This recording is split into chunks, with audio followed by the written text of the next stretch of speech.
यहाँ उपस्थित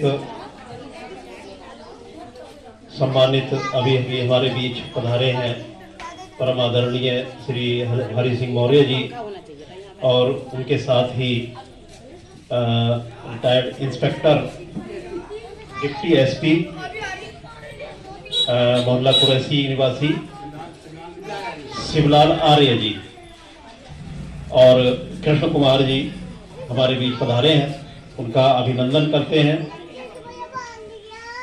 आज हम सबके लिए बहुत ही गौरवपूर्ण दिन है। 14 अप्रैल हम सबके लिए बहुत ही ऐतिहासिक और हम सबके जो उद्धार का दिन है, इसको हम एक गौरवपूर्ण दिन के रूप में हम मनाते हैं। मैं कुछ चीजें बताना चाहता हूं। अधिकतर आप सबने जो अब तक जो कहानियां सुनी है, वो एक कहानी होती है ना कि इंटरवल, एक फिल्म जब देखते हैं, फिल्म चलती है तो इंटरवल के बाद की कहानियां ज्यादातर सुनी है। जो भी आज तक हमने सुनी है, जो सुनाते हैं वो इंटरवल के बाद की बात सुनाते हैं। फिल्म शुरू कहां से हुई उससे हमें आज तक किसी ने अवगत ही नहीं करा पाया। मैं थोड़ा सा प्रयास करूंगा फिल्म की स्टार्टिंग से, आज से 2500-2600 साल पहले की बात करूंगा, भगवान बुद्ध के समय की बात करूंगा, जब हम इस देश के शासक हुआ करते थे, हम इस देश पर शासन किया करते थे। हमें जो बातें बताई जाती हैं कि हमारी स्थिति ऐसी थी, हमारे पीछे झाड़ू बंधी हुई थी, गले में हांडी थी, ये तो इंटरवल के बाद की कहानी है। इंटरवल से पहली कहानी तो वही है जब हम इस देश के शासक हुआ करते थे। हम सभी समण लोग होते थे।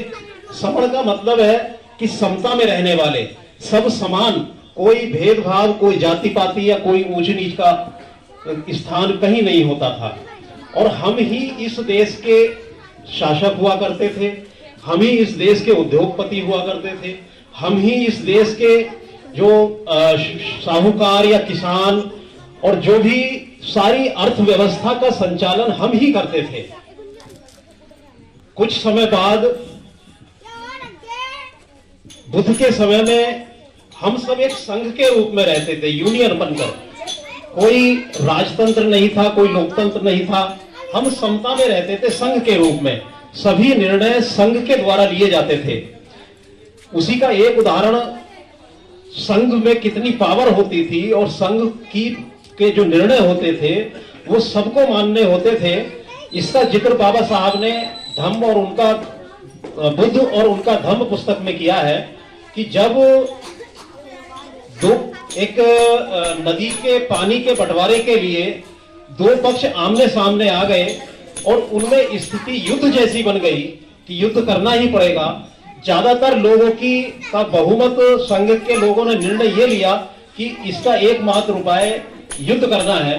तब बुद्ध ने इस चीज का विरोध किया और जब विरोध किया तो संघ के, क्योंकि बहुमत था और बहुमत के खिलाफ जाकर बुद्ध ने उसका विरोध किया, तो संघ ने बुद्ध को भी सजा दी और वहां से देश छोड़ने का आदेश हुआ। तो ये घटना बताती है कि संघ में कितनी ताकत होती है। संघ का निर्णय सबको मानना होता है, चाहे वो बुद्ध हो या एक आम आदमी। तो वही संघ हमारा चलता था, लेकिन उसके कुछ समय बाद विदेशों से कुछ लोग आए, उन्होंने हमारे इस संघ में फूट डाली और जाति पाति, जातियों में हमें बांटा, संगठनों में बांटा, काल्पनिक कहानियां बनाकर धार्मिक आस्थाओं में जोड़ दिया और इस प्रकार से हमारी वह स्थिति आई जो कहानी इंटरवल वाली है। धीरे धीरे हम लोगों को अछूत बना दिया। हमारे जितने त्योहार थे, हमारे जितने शुभ चीजें थी, उनको सबको उल्टा कर करके वो सब, अभी एक उदाहरण बताता हूं, आज शनिवार को सबसे अशुभ दिन बना दिया। उस समय में हमारा जो सबसे पवित्र दिन और सबसे शुभ दिन होता था वो शनिवार होता था। उसको पाली भाषा में सन्निपात बहुल बोलते थे। सन्निपात बहुल का मतलब होता था कि शनिवार के दिन हम सारे लोग आपस में इकट्ठा होंगे, अब मिलेंगे। पुरुष आपस में गले मिलते थे, महिलाएं आपस में गले मिलती थी, और इस प्रकार से एक मिलने जुलने का दिन होता था। तो क्योंकि वो जो लोग बाहर से आए हुए थे उनको ये बातें अच्छी नहीं लग रही थी, उनको ये दर्द होता था कि अगर ये इसी प्रकार से मिले जुले रहेंगे तो हमारा तो यहाँ काम चलने वाला नहीं है।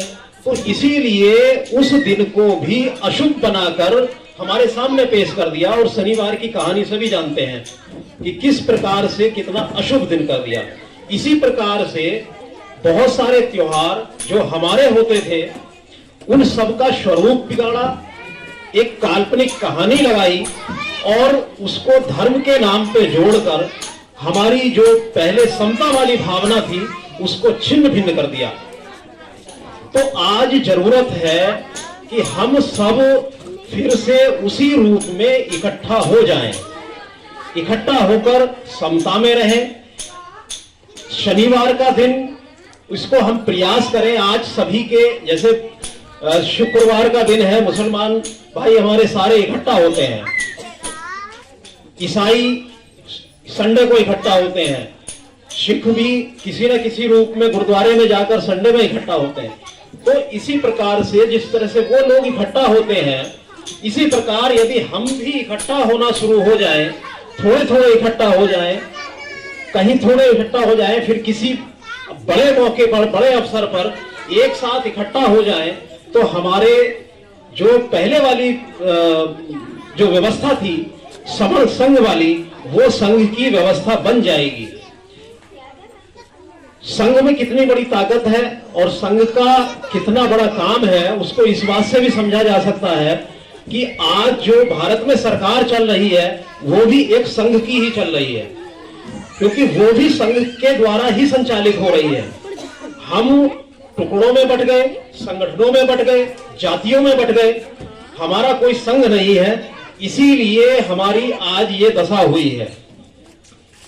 तो एक सवाल अभी जयपाल जी ने उठाया था और बहुत ही बड़ा अच्छा सवाल था, उस पर भी मैं 2-4 मिनट बोलना चाहूंगा कि पिछले 70 सालों से हम चंदा देते आ रहे हैं, वो चंदे का क्या करते हैं।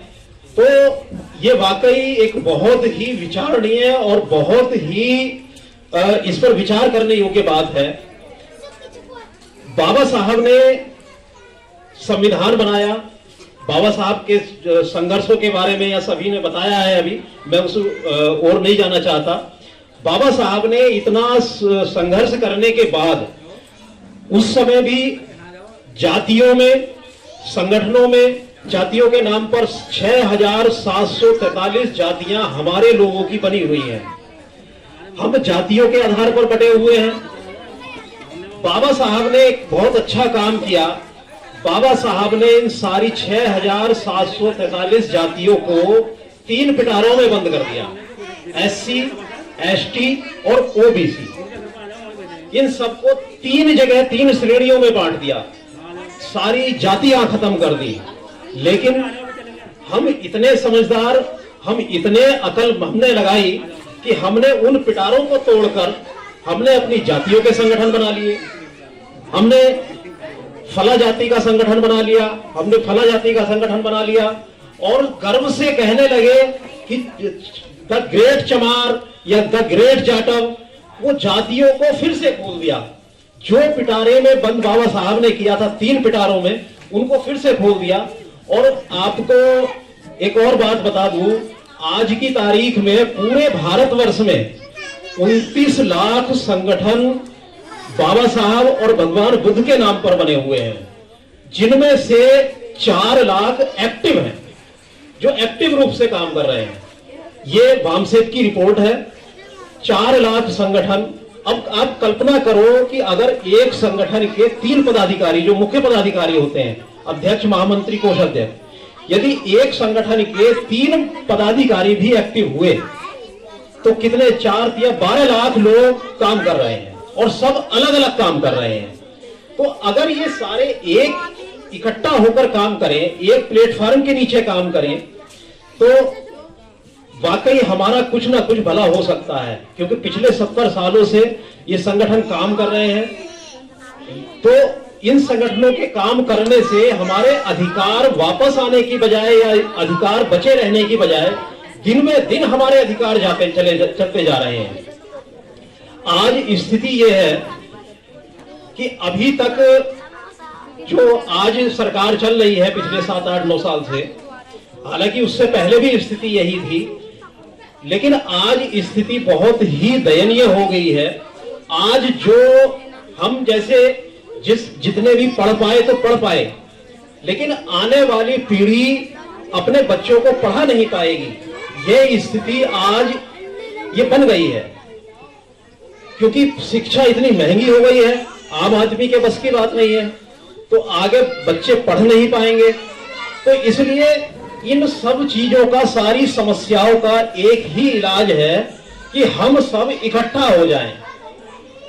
ये जो मौके हैं, चाहे 14 अप्रैल हो या बुद्ध पूर्णिमा हो या ज्योतिबा फूले की जयंती हो या माता सावित्री बाई की जयंती हो, ये इन अवसरों पर हम इकट्ठा हो जाएं।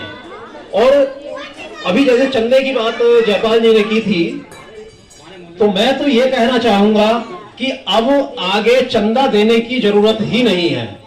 ना चंदा किसी को दे, ना चंदा ले। जहां भी इकट्ठा होना है, अभी मान लिया इस साल तो नहीं, इस साल से हम ये संदेश देना शुरू करेंगे, लेकिन आने वाले समय में हर 14 अप्रैल को हम सब इकट्ठा हो एक स्थान पर। मान लिया अगर अंबेडकर पार्क है तो अंबेडकर पार्क पर हम इकट्ठा होंगे। अपने बिछाने के लिए अपना कुछ ना कुछ चादर ले जाएंगे, एक बोतल में पानी ले जाएंगे और 4 पराठे अचार के साथ अपने साथ ले जाएंगे। ना किसी को खाना, ना वहां कोई इंतजाम करना, तो इसलिए किसी पैसे की जरूरत नहीं है। ना चंदा देंगे, ना कोई इंतजाम करो, हम खुद जाएंगे, सहपरिवार जाएंगे, वहां बैठेंगे, अपने भाइयों से बहनों से मिलेंगे, मिलना जुलना करेंगे, पुरुष आपस में गले मिलेंगे, महिलाएं आपस में गले मिलेंगी। और आप एक ये कल्पना करके देखिए, सिर्फ कल्पना करके देखिए कि अगर 14 अप्रैल, आने वाली 14 अप्रैल के दिन पूरे शहर के लोग इसी प्रकार से सिर्फ इकट्ठा हो जाएं, सिर्फ इकट्ठा हो जाएं, अपना 4 पराठे और एक पानी की बोतल लेकर वहां बैठ जाएं, 2 घंटे के लिए बैठ जाएं, तो आप कल्पना कीजिए कि जो लोग हमारे बंटवारे पर आज जो खुश हो रहे हैं, उनको रात को नींद नहीं आएगी। तो अब आने वाले समय में हमें बिल्कुल जरूरत इस बात की है कि हम सब इकट्ठा हो जाएं, एक संघ बना लें, और संघ के रूप में आज ये मोहल्ला है, कल ये पूरा वार्ड होगा, परसों पूरा शहर होगा, उसके बाद पूरा जिला होगा, उसके बाद पूरा प्रदेश होगा, और इसी प्रकार से यदि पूरा देश एक दिन इकट्ठा हो जाए तो हमारा जो अधिकार आज तक गए हैं वो सब वापस आ जाएंगे बिना किसी से मांगे। इसका एक ताजा उदाहरण मैं आपको बताता हूं। 4 साल पहले की घटना है। 2 अप्रैल 2018 को ना कोई नेता था, ना कोई अगुवा था, कोई भी नहीं था। एक मैसेज चला कि हमारा एक अधिकार संविधान से फाड़ दिया है। जो SC/ST एक्ट था उसमें संशोधन कर दिया था, हमारा एक अधिकार छीन लिया गया था, और उसके विरोध में एक हवा बनी बिना किसी नेता के। और 2 अप्रैल को 2018 को हम सड़कों पर उतरे, सिर्फ सड़कों पर आए। हालांकि उसमें कुछ हमारे साथी शहीद हुए, लेकिन वो भी उन लोगों की साजिश थी, उन लोगों की साजिश के द्वारा ही। लेकिन एक बहुत बड़ी मिसाल, एक बहुत बड़ा इतिहास बना कि हम बिना किसी लीडर के, बिना किसी नेता के, बिना किसी अगवा के, हम अगर इकट्ठा होकर सड़कों पे आ गए थे 2 अप्रैल को, अगले दिन ही हमारा वो अधिकार संविधान में जुड़ गया। हमने कुछ नहीं किया, तो एक ये उदाहरण है, एक बहुत ताजा उदाहरण। अभी किसान सड़कों पर थे, किसानों के हितों की अपनी लड़ाई के लिए। जब तक सारे संगठन अलग अलग अपनी अपनी बात कहते रहे, सरकार ने सुना नहीं। जैसे ही उन संगठनों ने संघ बनाया, सारे संगठन मिलकर एक साथ आए, तो सरकार को झुकना पड़ा। तो इसीलिए हम सबको इकट्ठा होना होगा, एक संघ बनाना होगा। और जिस दिन हमारा एक संघ बन गया, संघ में ना कोई नेता हमारा होगा, हम खुद मालिक होंगे, हम खुद इकट्ठा होंगे। और जिस दिन हम इकट्ठा हो गए, तो यकीन मानिए आपको कोई लड़ाई लड़ने की जरूरत नहीं, सिर्फ एक संदेश पहुंचने की जरूरत है कि ये लोग तो इकट्ठा हो गए, ये लोग तो इकट्ठा हैं, तो वो अधिकार अपने आप वापस आ जाएंगे। तो मैं और अधिक ना कहते हुए यही फिर से आह्वान करता हूं कि आने वाले समय में हम तैयार हो जाएं, हम इकट्ठा होने के लिए। जब भी कोई ऐसा संदेश आए, तो हम पूरे परिवार के साथ बिना किसी चंदा दिए, बिना किसी खर्चे के उस स्थान पर